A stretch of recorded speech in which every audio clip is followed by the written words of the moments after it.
Hello, I am fixing my furnace, and I know many of you've had furnace issues, so I've had to learn a lot this week because I can't call a technician every single time.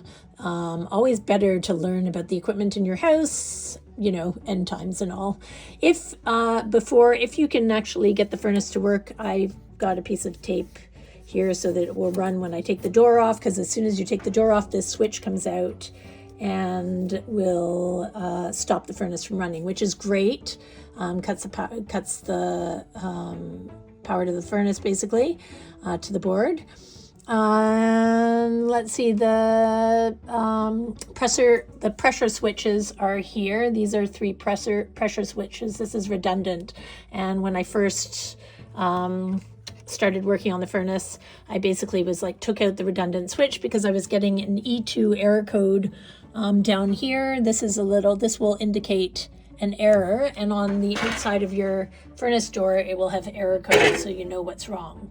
So I had an E2, which is E2 low stage pressure switch open. I somehow think it's not that. I think it's a wiring problem, so I'll probably put some more.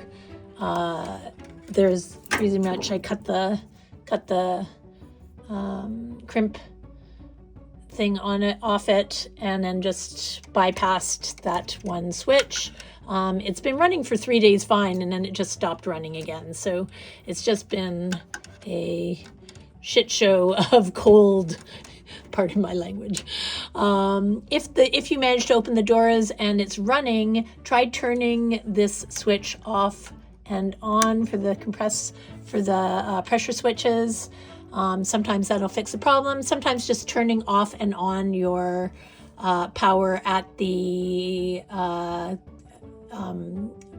source basically will fix everything. So in my first attempt to fix it, I added an Ecobee thing because I didn't have a control wire. I couldn't find a control wire. Basically, in your wiring harness, you'll have a red, a green, which is ground, a white, and my black wire acts as the yellow wire, and upstairs I have it labeled as yellow so that I know that the black is the yellow wire to the thermostat, but as long as they all match up.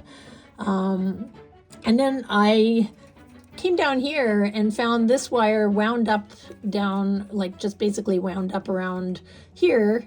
And so I went back to the wall and tried to pull more of the brown cable through, and lo and behold, they had cut this fifth wire. And so I just peeled back the insulation, found the orange wire, and pulled it back through. So now I will have a control wire. You need the 5 wires to control the furnace.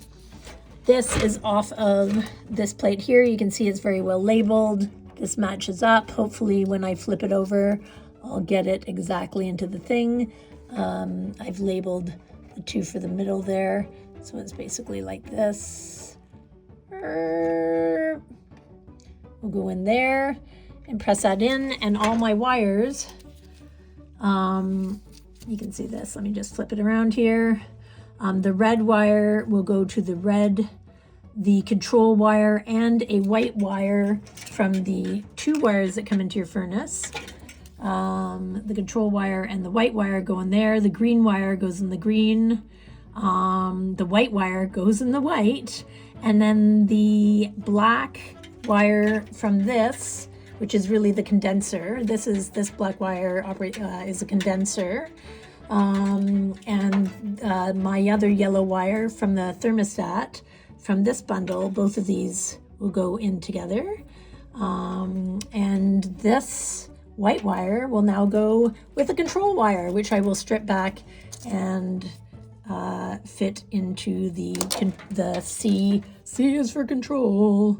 It's good enough for me. The C wire right in here, and then I'll plug that back in and power it up, and hopefully that will solve all the problems and I won't need any adapter systems. If you don't have a 5th wire and you only have 4 wires, these are essential for any thermostat that needs a control wire, and will just sit down. It's got a magnet on it, you can put it on the bottom.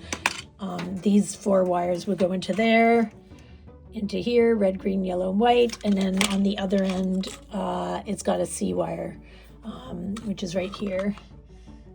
And it's got 5 wires on the other end, so it just matches up there. Okay, I'm gonna give this all a go, and hopefully the furnace will work again. Okay, so I've clipped my little wiring harness back in, and I've tightened all the screws, and I actually clipped back all the wires so they're perfectly encased in there, and bent them so that when I put in that, it's not going to pull on the wires. My red is lined up with the red, the orange and the white from the smaller, this smaller cable here. This one here, the white is in the control with the new control cable that I found in the wall. The green is on the green, white is on the white, and the 2 black cables, the compressor cables, are in the yellow one. Okay, so that should be good.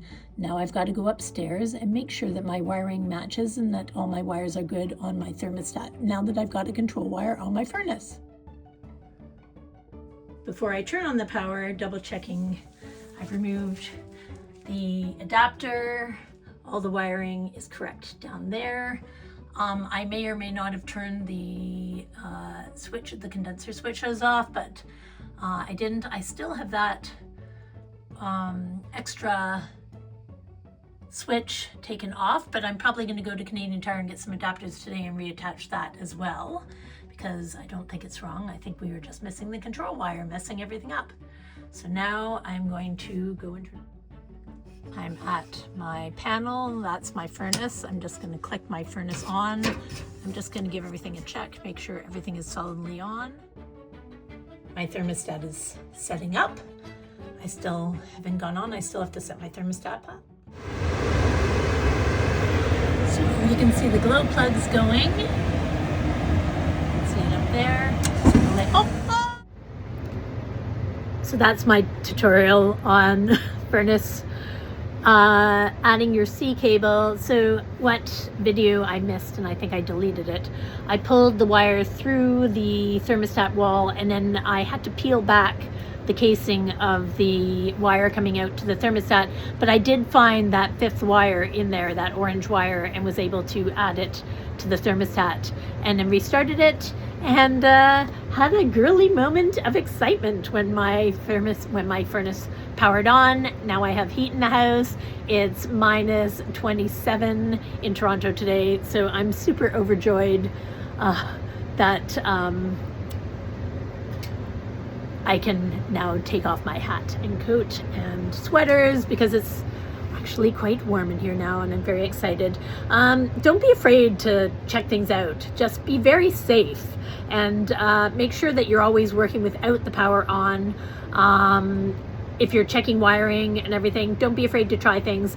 Always use tutorial videos of somebody that's done it before, and it is a trial and error sometimes to find problems in furnaces, because there's so many different components, even though it's such a basic mechanism. I wish you all luck with your DIY fixes, and may you have heat.